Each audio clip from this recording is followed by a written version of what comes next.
light. Blue light. Welcome to the Human at Home project. Nexity travaille depuis un certain temps sur les usages et un jour la métropole et l'université me contactent en me demandant si je voulais participer à un projet, donc projet HUT, et qu'ils souhaitaient me faire découvrir. Et donc j'ai rencontré Alain Foucaran et Malo de Pincé, et surtout Alain Foucaran qui m'a dit voilà, est-ce que vous êtes sur de la recherche et du développement, etc., sur l'appartement du futur. Bien évidemment, nous y étions dessus. Et on s'est dit, effectivement, le projet n'est pas encore ficelé, mais il faut qu'on soit dedans pour participer à cette évolution du logement et surtout l'évolution des usages dans le logement. Et donc on est parti à fond avec eux et donc nous fournissons aujourd'hui un logement donc, pour l'université.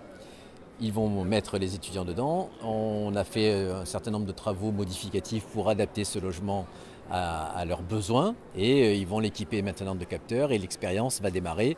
Et c'est génial parce qu'on va découvrir en même temps que les utilisateurs de ce logement comment ça va se passer. En inondant, en truffant l'appartement de capteurs, on va pouvoir analyser chacun des faits et gestes de ces cohuteurs, de ces habitants de l'appartement connecté, de façon à pouvoir ensuite analyser, traiter ces données. Il va y avoir un nombre assez conséquent, voire très conséquent de données qui vont être captées. Les questions qu'on se pose, et on se les est posées d'ailleurs la semaine dernière avec des anthropologues, des psychologues, etc., c'est déjà quelles données doit-on conserver de ça ?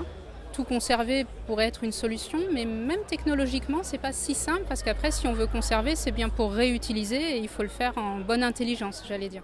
Alors, l'objectif de ce projet, c'est d'envisager les potentialités, de voir toutes les données qui peuvent être produites, quelles en sont les fonctions, et de fixer si l'être humain est capable ou pas de les comprendre, de les saisir, grader aussi l'atteinte à l'intimité de la vie privée que cela porte. Et nous, on fait une cartographie en quelque sorte pour les pouvoirs publics et pour les citoyens. Il y a un capteur auquel nous tenons énormément, c'est un capteur lié à la reconnaissance, identification faciale, qui permet en fait d'identifier la personne qui va ouvrir le placard. Si c'est un enfant qui se présente devant un placard qui renferme des produits dangereux, par exemple, et le placard ne s'ouvrira pas, mais on peut aussi voir des interactions non médicamenteuses, c'est-à-dire que par exemple, il faille exercer une série de gestes particuliers liés à une pathologie, par exemple, si on passe à une rééducation, avant que le placard ne s'ouvre. Là aussi, il y a un système d'interaction non médicamenteuse. Donc, il faut vraiment adapter ce comportement, le mesurer, le quantifier pour répondre aux attentes sociétales.